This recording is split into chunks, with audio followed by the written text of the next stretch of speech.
on the speed. And Additive nature of charges. additive nature means charges are scalar quantities, so they can directly be added using algebra. Anything? Can we say it as addition nature of charges also? Yeah, that was additivity. Addition of charges was the additivity one. Quantization of charges, right? That was the most important one which we've studied, the quantization of charges. Remember, Yes. Q is equal to NE. If Q is the amount of charge, N is the number of electrons, then E is the electronic charge. That is 1.6 into 10 to the power minus 19 Coulomb. So this is what is meant by quantization of charges. So we use the formula Q is equal to NE. Now, two questions we have already seen. This question which came in your board exam, this one basic question. One more question came in the board exam in 2021. So it's also an easy question only. This says that an object has a charge of 1 coulomb, gains these many electrons. What will be the net charge on the object? See what it is saying. There is an object. This has a charge 1 coulomb. 1 coulomb of charge is already there in it. Now it is gaining some amount of electrons. Some amount of electrons are entering into this body. The question is, what will be the net charge on this object now? So see, first we need to find out, we just know the number of electrons. We know that, yes, 5 into 10 to the power 18 electrons are coming. We just know the number of electrons that are entering the object. We don't know what's the charge that is entering. For calculation of the net charge, you require the amount of charges. Then only you can subtract and get your net value. So when you know 1 coulomb of charge is existing, you know some amount of electrons have entered. So let us first find out if the number of electrons is 5 into 10 to the power 18 electrons. And we know electronic charge is 1.6 into 10 to the power minus 19. We need to calculate the charge first. Let us see how much charge has entered. So which formula we should use, Zainab? N into E. NE, right. So this will be C5 into 1.6 into 10 to the power minus 19. So this will be 0.8 around, right? This will be, yeah. When you're calculating the charge, this is in Coulomb. So this will be around 0.8 and this will be minus because see, this is the electron. We are considering the electronic charges, right? Now, if I say minus 0.8 Coulomb has entered this, right? This has entered it. Now we know the everything in terms of charge. If minus 0.8 Coulomb has entered, so it's easy now to calculate. What will be the net charge now? Net charge will be 1 plus this minus 0.8. So that will be 0.2 Coulomb. Got this? Write it. One more question from your NCRT we will see. Then we'll move on to Coulomb's law.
See, Zainab, in this question, it is saying, this is a question from your NCRT. It is saying calculate the number of electrons in 1 glass of water. So, see, when it says 1 glass of water, you have to take roughly 1 glass of water means 250 centimeter cube. So, even if it is not mentioned, take volume as 250 centimeter cube. Now, the problem is that, see, we have nothing. We just have volume as our data. So you will be required to know the concepts of chemistry well. Your chemistry of class 11, you studied the entire mole concept part, so that will be applied here. So this says calculate the number of electrons in 1 glass of water. See, what's the volume of water given? It's given as 250 centimeter cube. What's the density of water, Zainab?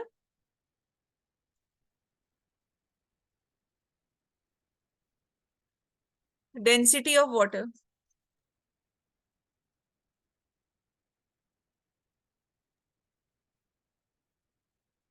See, density of water, now remember this. In SI unit, this is 1000 kg per meter cube. In the CGS unit, this is 1 gram per centimeter cube.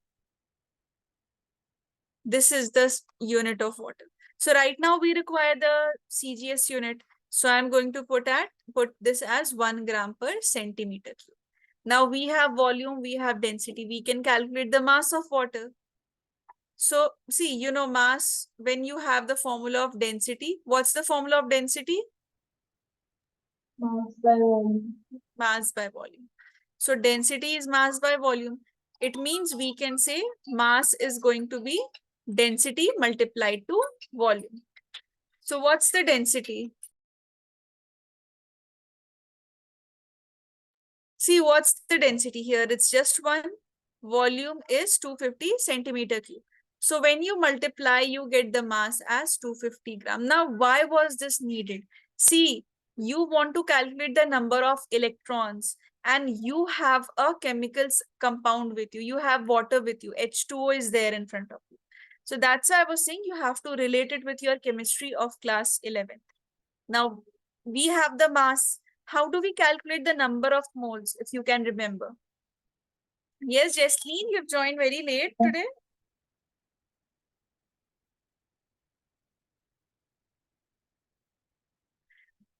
Jesleen, am I audible to you?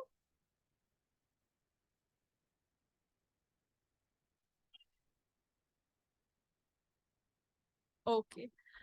Yes, given mass by molar mass. Correct, Jainab. Number of moles is equal to given mass by molar mass. So if that's why I have calculated this mass. What will be the number of moles? It will be given mass divided by molar mass. This question is a little important because it is different. Rest of the questions use the formula Q is equal to NE directly. This involves a little concept because you have the compound right now as H2O and you have to calculate the number of electrons. So that's why it is a little relatable. Now, given mass is 250 grams and GMM of water is 18, right? Gram molecular mass of water is 18. So this much moles we have. Now, I don't need the number of moles. I have calculated this because I want to find out the number of molecules. So number of molecules that I have to find out. If I take the number of moles and I multiply it with the Avogadro's number, I will get the number of molecules. I hope you are able to recall when we are studying this. In chemistry, you have studied number of moles. And whenever you have to calculate the number of molecules, you multiply it with the Avogadro's number. Yes, Ali, you also, you've joined very late. What happened? Okay, Avogadro's number, do all of you remember? So now the number of moles is 250 by 80. 6.0022 into, yes, correct. 6.022 into 10 to the power 23. Very good, Zainab. So Avogadro's number is 6.022 into 10 to the power 23. What do I have? I have the number of molecules with me. Now I have got the number of molecules with me, right? So this will be something 8.4 something. You can calculate it and just check. 8.4, let us assume 8.4 into 10 to the power 23 molecules. I'll check it later what's the answer. For now, just understand this. Now the issue is that we want to find out the number of electrons. In what? In water. So our compound that we have is H2O. H2O means 2 hydrogen atoms are present and 1 oxygen is present. So when you have 1 oxygen present, oxygen has 8 electrons and 1 hydrogen has 1 electron. So 2 hydrogens in total, the number of electrons in 1 molecule. See, this is what? This is just 1 molecule of water, right? So number of electrons in 1 molecule of water. It is what? It is 1 plus 1 plus 8, which is equal to 10 electrons. In 1 molecule, it is 10 electrons. We need it in these many molecules. So what should we do? We should simply multiply. So number of electrons in 8 point, I think 3, 4 something. No, 8, not 6. You can check it like the protonic number. Go by your periodic table. So when the number of protons and number of protons are equal in a neutral atom. Right now, this has no charge. I'm not making it as O2 minus or something. Then it will be 10 electrons for this. And if it is O2 plus, then 6 electrons. For a neutral atom, protons and electrons are same in number. So you just go by the periodic table. Oxygen comes at 8, so 8 electrons. So I think this is 8.3. I'll just confirm into 10 to the power 23. Number of electrons in 1 molecule we have. Now number of electrons in these many molecules will be 8.3 into 10 to the power 23 into 10. Because 10 electrons. So 8.3 into 10 to the power 24 electrons. So this is the only question which does not use your formula Q is equal to any directly. Rather, it involves the steps of your chemistry. We have not used Q is equal to any E anywhere because we had to calculate the number of electrons and charge was missing. And for the calculation of charge, only volume was given. So using volume, you cannot calculate the amount of electron or amount of charge. So what did we do? We calculated the number of moles. First, we used this volume and we calculated the number of moles. Once we had the number of moles, we multiplied it to the number of molecules.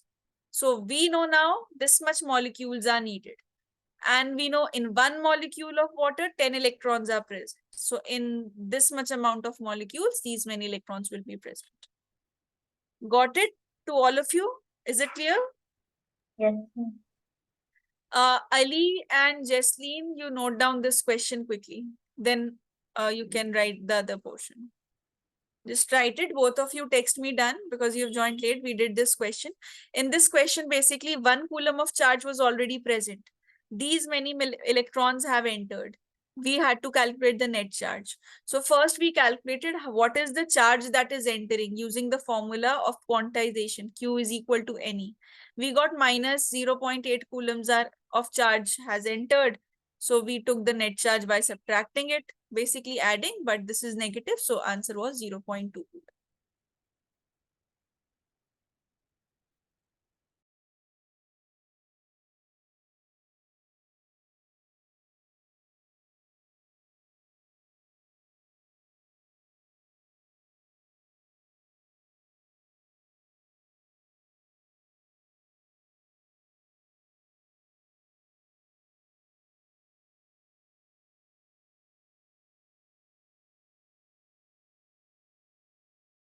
Yes, class, you didn't share the homework.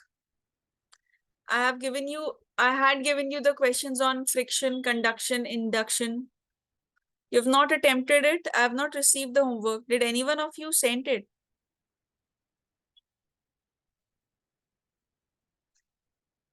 Did anyone send the homework among you? When will you attempt it?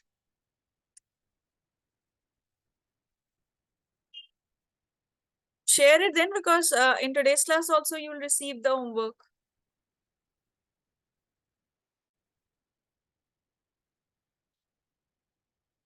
Done, Ali and Jesleen?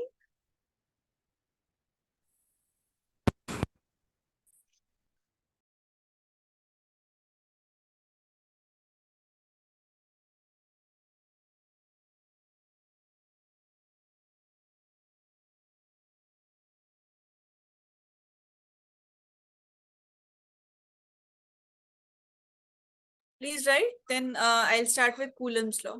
That completes the entire topic of electric charges. So first write this.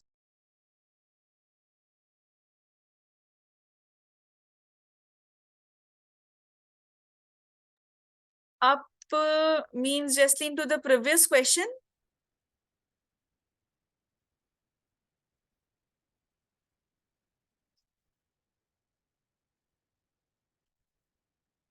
Okay, wait.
Class done?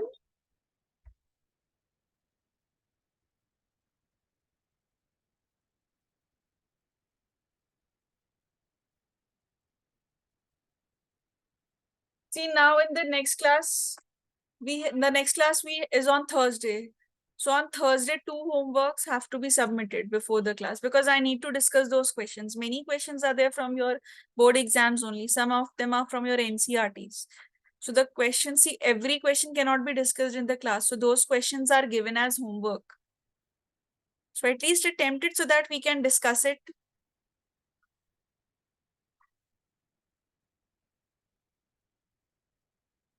Just text me done so that I can start with Coulomb's law.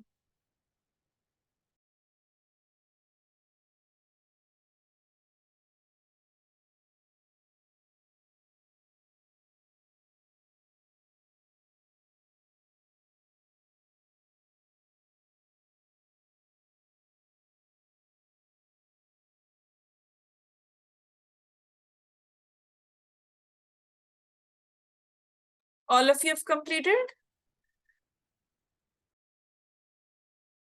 Others also? Zainab, done? Yes. Let's start with Coulomb's law. So see, this completes the entire concept of electric charge. What all things we have studied. Initially, we saw the SI unit, the types of charges, CGS unit, and basic definition.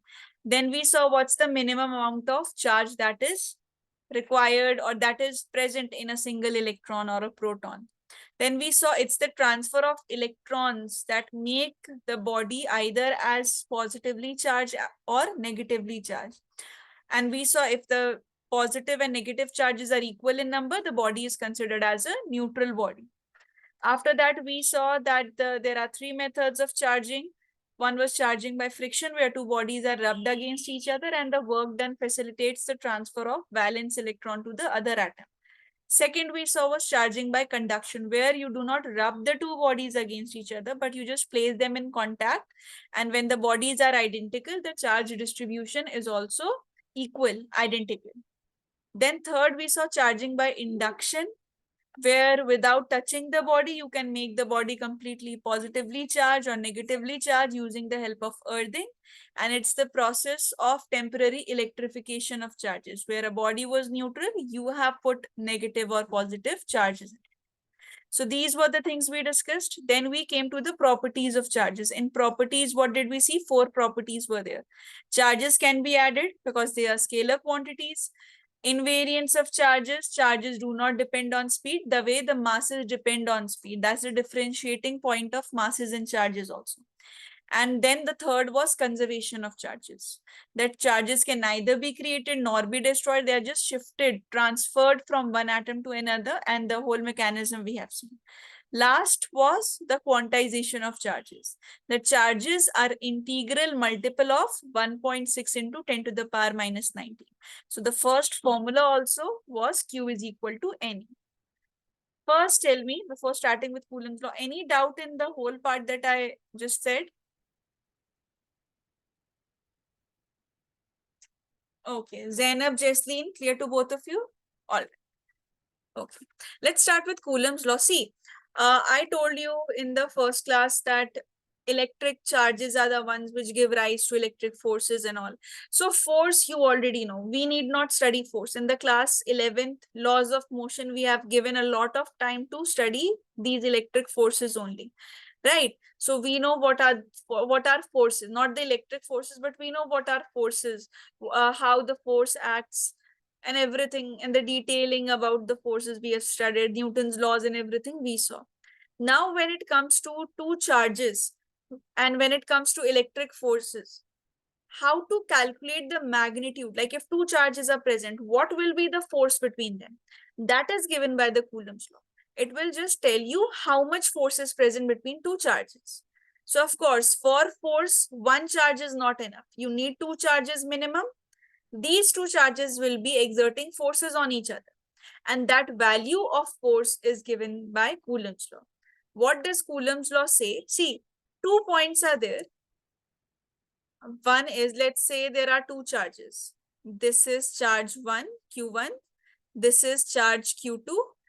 And both of these charges, they are separated by a distance r. So remember, 2 points are there in Coulomb's law. First point says that, see, if I take the magnitude of any of the charge, first of all, you need to know the magnitude. And in class 11th, we have done this whole concept differentiating factors between scalars and vectors, and we know what's a magnitude. If I say let's say two charges are present.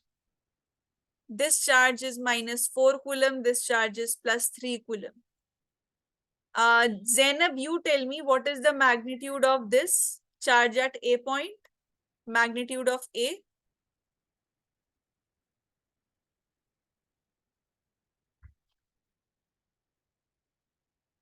Minus 4 Coulomb is present. What's the magnitude here?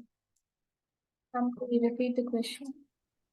Minus 4 Coulomb of charge is present, right? A charge is present whose value is minus 4. What's the magnitude?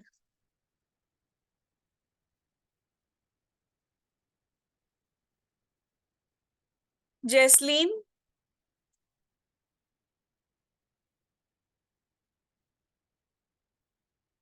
Magnitude?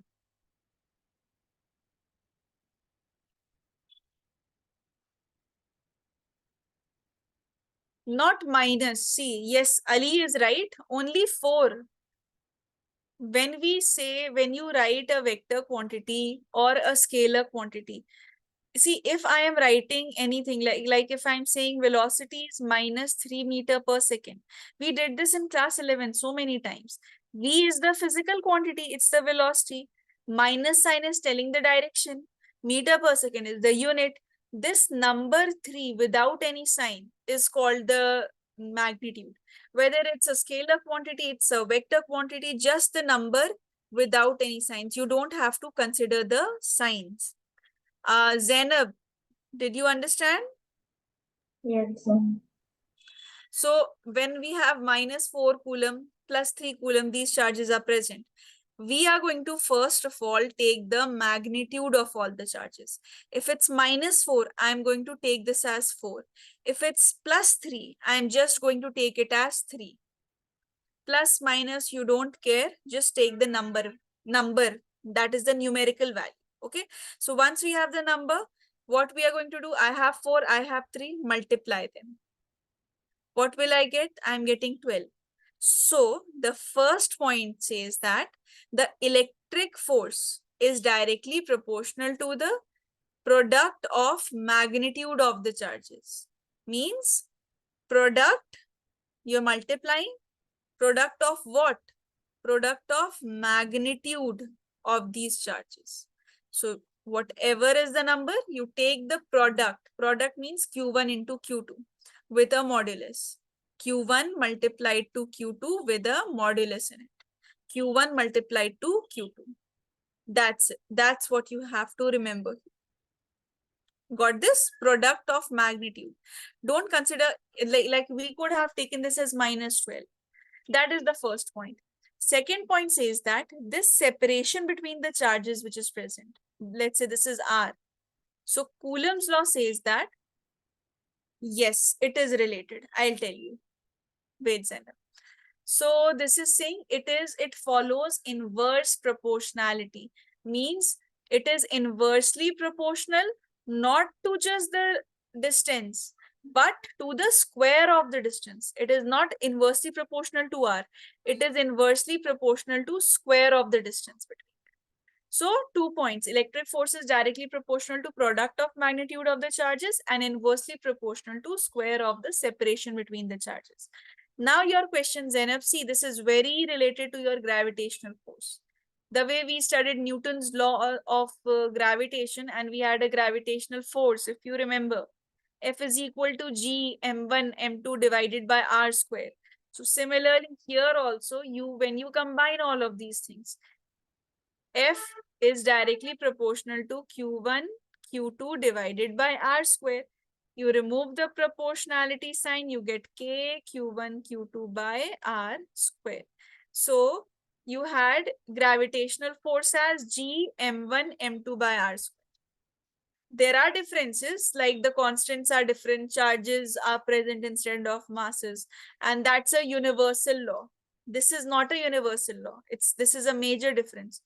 Gravity, Newton's law of gravitation was a universal formula. It could be applied anywhere in space, but you cannot. You change the medium, these forces are changed. You need to have a constant medium for the force to be the same. So this is the difference. Similarity is that both of them follow the inverse square rule. There are certain set of formula which have r square in the denominator. These are called as the formula which follow the inverse square rule. Now coming to this constant. This I have told you, F is equal to K Q1 Q2 by R square. And see, force, you already know force. So Ali, you tell me what's the unit of force, SI unit?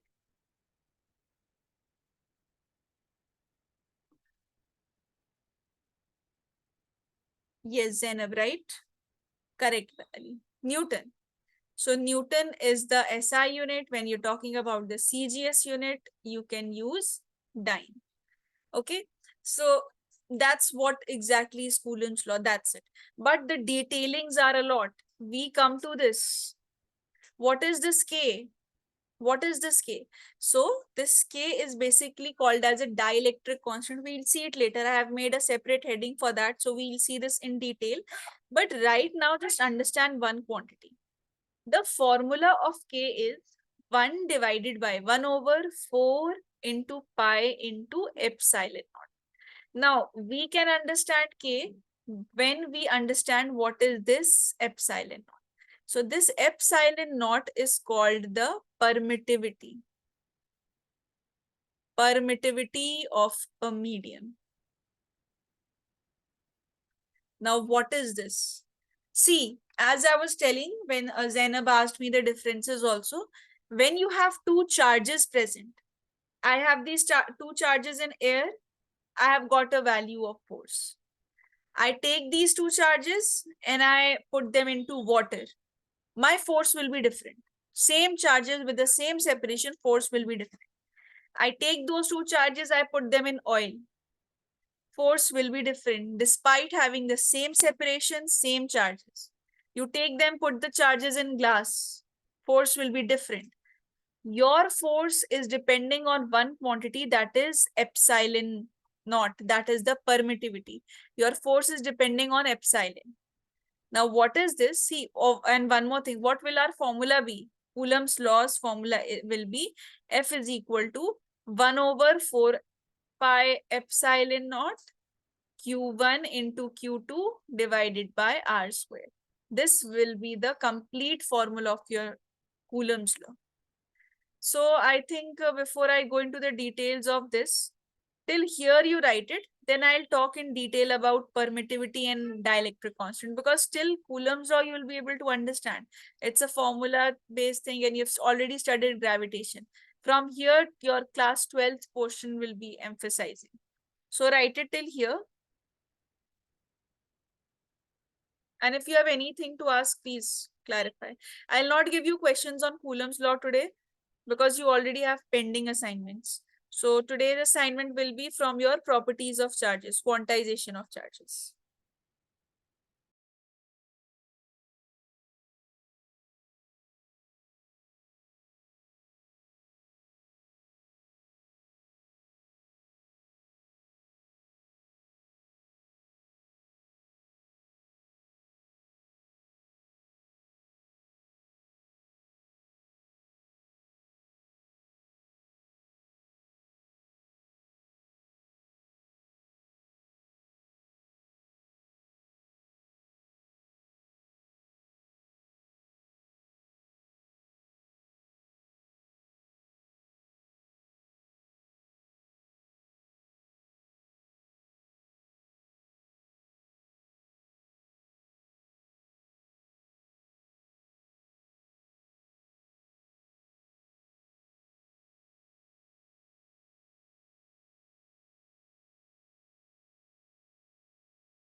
Done, class?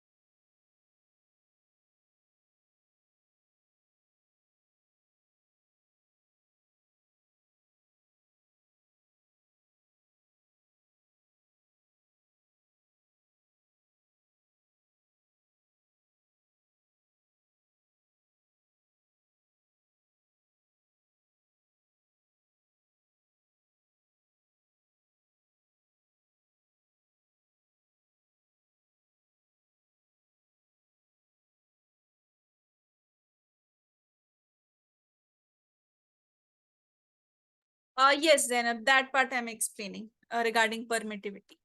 According to the medium only. If it is, let me tell you. So all of you have written this part. Now from here you can write later the permittivity part. First understand this. See, permittivity, the symbol for permittivity is this.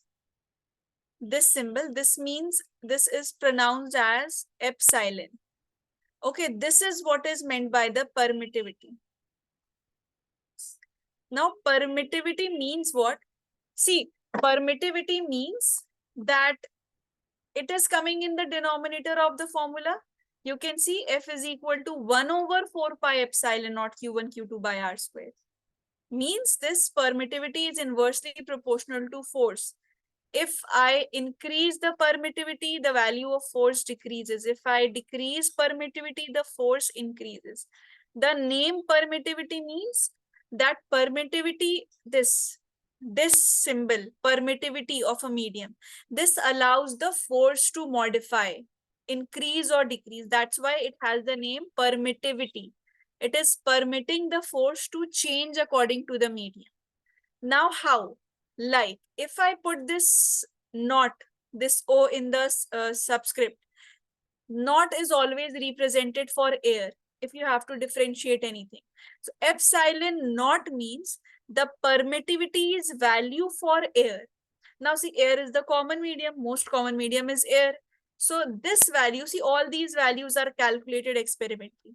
So absolute permittivity means you're talking about air, vacuum or free space.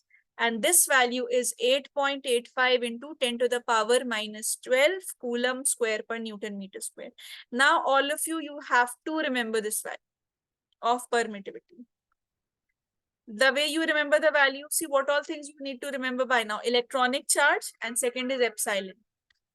Okay, this epsilon naught. Third also I'm going to tell you right now only. Now, epsilon naught means I'm talking about a specific medium, that is air. If I just have epsilon, epsilon means any medium. So if, see, there are different values of epsilon. For water, it's different. It is 7 point something. I don't remember the exact value. It is 7.02 into 10 to the power something. Similarly, absolute permittivity for oil is different, for brass is different, for glass is different, for every medium it is different. Like density is different for every material. So the absolute permittivity of air you need to remember. Air will be coming everywhere. So this is what is meant by permittivity. You are permitting the force to change according to the medium. So what is the definition of permittivity? Come to here. This quantity governs dependency of force on the medium. Now, when I put all these value in the formula of K, this will become, see, 4 pi is 3.14. So 1 over 4 pi epsilon naught. So this is 4 into 3.14 epsilon naught. So 8.85 into 10 to the power minus 12. The third thing that you need to remember is this entire value. This is 9 into 10 to the power 9. That will be Newton meter square per Coulomb square. 9 into 10 to the power 9 is the value of this dielectric constant. We'll have the discussion again about this, but this value you need to remember. Without that, you will not be able to solve any question. And next thing is that if you don't know any other medium, because you cannot remember for all the medium, you just know for air. So what you do, Remember, epsilon divided by epsilon naught means epsilon means for any medium, permittivity of any medium.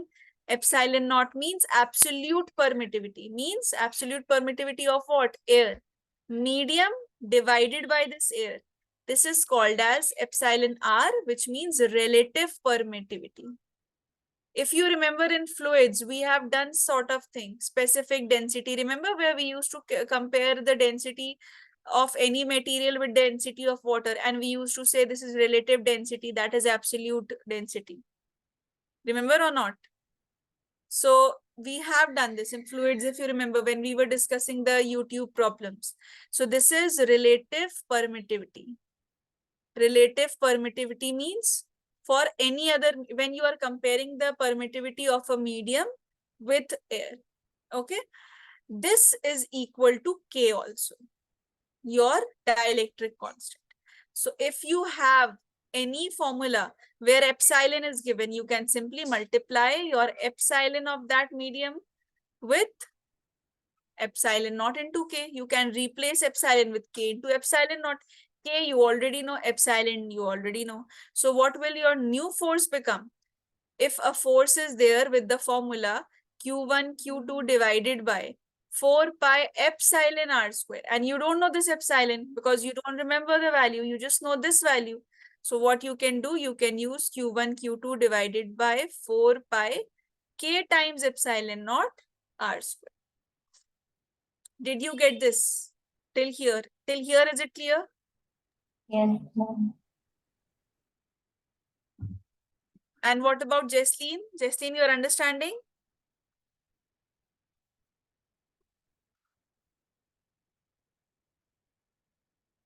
Okay.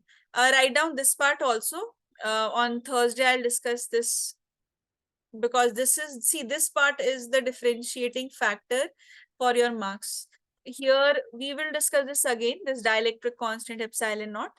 First, we'll see some basic properties and then I'll discuss this again because you get questions from this, what we have discussed. Write it, and please, I'm again telling you two things, remember. In the next class, cameras should be open. So prepare your classes accordingly or set up your home, however you have to manage. Meeting, you already know, these meetings are already on the focus mode. So cameras should be open. Secondly, submit the assignment. Revise, come, submit the assignment so that we can discuss those because they have good questions. And if you have any doubts, we will then discuss it. Okay? Please write it and tell me, then I'll end the class.